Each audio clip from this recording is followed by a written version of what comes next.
താങ്കളെ അമ്പരപ്പിച്ച ഈ അടുത്ത കാലത്തെ ഒരു ട്രെൻഡ് എന്താണ്? എല്ലാ ആൾക്കാരും ഇപ്പം ഈ പറഞ്ഞ കണക്ക് സാറ് പറഞ്ഞ കണക്ക് 3 മാസം 6 മാസം കോഴ്സിന് പോകും. അടിത്തറ പോലും അറിയാൻ പറ്റാതെയാണ് അവർ പാർലർ ഇടുന്നതല്ലേ. എന്ത് കിട്ടിയാലും ആൾക്കാർ ഇപ്പൊ മാർക്കറ്റിൽ പോയി കഴിഞ്ഞാൽ 100 രൂപ കിട്ടിയാലും അത് ഓഫറിൽ കിട്ടുമ്പോൾ അത് വാങ്ങിക്കും.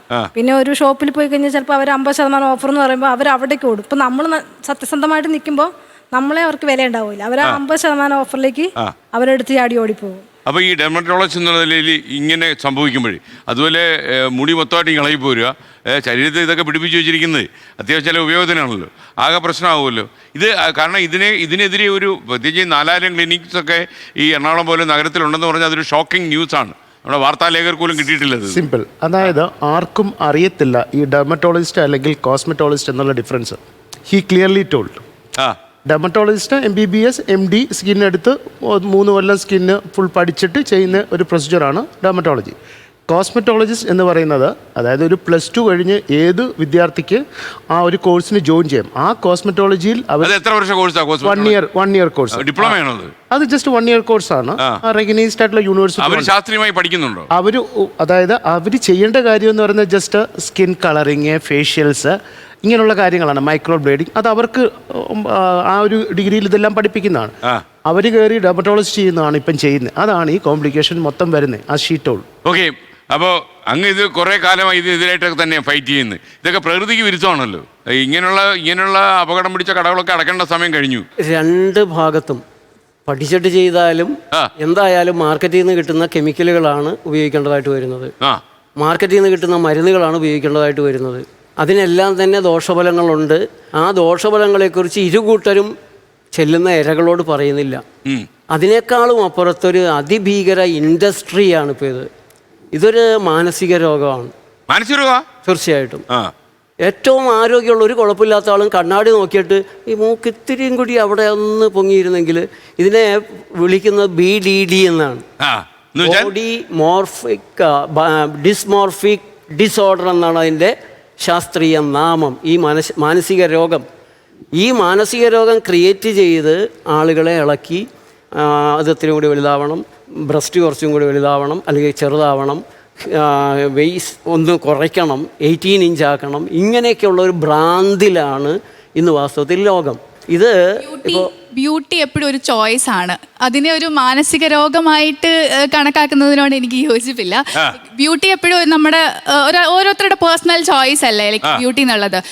സർജറി ഒക്കെ അവിടെ നിൽക്കട്ടെ, സർജറി ഇപ്പം ഒരു എക്സ്ട്രീം വേർഷനാണ് സർജറിയിലേക്കൊക്കെ പോകുന്നതെന്ന് പറഞ്ഞു കഴിഞ്ഞാൽ. പക്ഷേ ഒരാൾ എങ്ങനെ ഇരിക്കണം, അല്ലെങ്കിൽ അയാൾ മേക്കപ്പ് ചെയ്യണോ, അല്ലെങ്കിൽ ബേസിക് സ്കിൻ കെയർ ഒക്കെ ചെയ്യണോ, എന്ത് പ്രോഡക്ട്സ് യൂസ് ചെയ്യണം എന്നൊക്കെ ഉള്ളത് ഓരോരുത്തരുടെ ഒരു അതെ തീർച്ചയായിട്ടും അവരവരുടെ ചോയ്സ് ആണ്. ഇപ്പൊ എല്ലാവരും അവരവരെ നന്നായിട്ട് പ്രസന്റ് ചെയ്യാൻ അല്ലെങ്കിൽ നല്ലതായിട്ട് കാണാനാണ് ശ്രമിക്കുന്നത് അല്ലേ. അപ്പൊ സാർ ആണെങ്കിലും ക്യാമറയുടെ മുന്നിൽ വരുന്നതിന് മുന്നേ നല്ലതായിട്ടിരിക്കാനാണ്. അപ്പോ ബ്യൂട്ടി ചോയ്സ് ആണ്, അതൊരു മാനസിക രോഗമല്ല. മാനസിക രോഗമാണെന്ന് മെഡിക്കൽ സയൻസ് ആണ് പറയുന്നത്, ഞാൻ പറഞ്ഞതല്ല. മെഡിക്കൽ സയൻസ് പറയുന്നു ഇത് BDD എന്ന് പറഞ്ഞ മാനസിക രോഗമാണ്. നല്ലൊരു ശതമാനവും, മുഴുവനുമല്ല. ഇപ്പോൾ ഒരു മുറിച്ചുണ്ട്, ഒരു റോഡ് അപകടത്തിൽ പറ്റിയ പരിക്ക്, അതൊക്കെ ഒന്ന് മാറ്റി കൊടുക്കുക എന്നുള്ളത് വലിയൊരു സേവനമാണ്. അതിനപ്പുറത്തേക്ക് $multi-million ബിസിനസ്സാണിത്.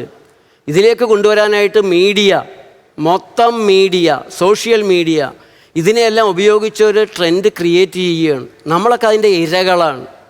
ഇതൊരു മാനസിക പ്രശ്നമായിട്ടാണ് ജേക്കബ് വടക്കഞ്ചേരി പറയുന്നത്. ഞാൻ സാറ് പറയുന്നതോട് യോജിക്കത്തില്ല. ഇല്ല, അത് ഓരോരുത്തരുടെ ചോയ്സ് ആണ്, whether to take it or not. ഈ പറഞ്ഞ പോലെ സൗമ്യ പറഞ്ഞ പോലെ ഒരു കുട്ടിക്ക് ഇങ്ങനെ ചെയ്യണം എന്ന ആഗ്രഹമുണ്ട്, let her do it. അല്ലാതെ ഇതൊരു വിനാശകാരിയാകുമോ എന്നാണ് അദ്ദേഹത്തിന്റെ രോഗമാണോ ഇല്ലയോ. മെഡിക്കൽ സയൻസ് അതാണ് ബോഡി ഡിസ്മോർ. അങ്ങനെ പറയുമ്പോ ഒരു കോൺട്രവേഴ്സിയാണ്. ഇപ്പോഴത്തെ സിനിമക്കാരടക്കം ചെയ്യുന്ന സാധനമാണ്. ഇതൊരു രോഗമാണോ? മെഡിക്കൽ സയൻസ് എന്താണ് പറയുന്നത്? ബോധവൽക്കരണം എപ്പോഴും ഇമ്പോർട്ടൻ്റ് ആണ്. ഒരു കാര്യത്തിനെ പറ്റിയുള്ള ഇൻഫർമേഷൻസ് നന്നായി പാസ് ചെയ്യുക, അതിനെപ്പറ്റി അറിഞ്ഞിട്ട് ചെയ്യുക. ഇതിന് 2 വശങ്ങളുണ്ടല്ലോ, നല്ല വശമുണ്ട്, ചീത്ത വശമുണ്ട്. ചെയ്ത് സക്സസ്ഫുൾ ആയ ആൾക്കാർ ഒരുപാട് പേരുണ്ട്. എന്നാൽ ചുരുക്കം ചിലർക്ക് മാത്രമേ ഉള്ളൂ ഇതുപോലൊരു അപകടകരമായ രീതിയിൽ പറ്റിയിട്ടുള്ളത് അല്ലേ. അതേ ഉള്ളൂ. അപ്പോൾ അജിത്ത് പറഞ്ഞോളൂ. അജിത്ത് സാർ, ഇതിൻ്റെ അകത്ത് ഈ നേരത്തെ പറഞ്ഞ പോലെ തന്നെ ഇതിൻ്റെ പെർസെൻറ്റേജ് ഓഫ് നോളജ് ഉള്ള ആൾക്കാർ കുറവാണ്.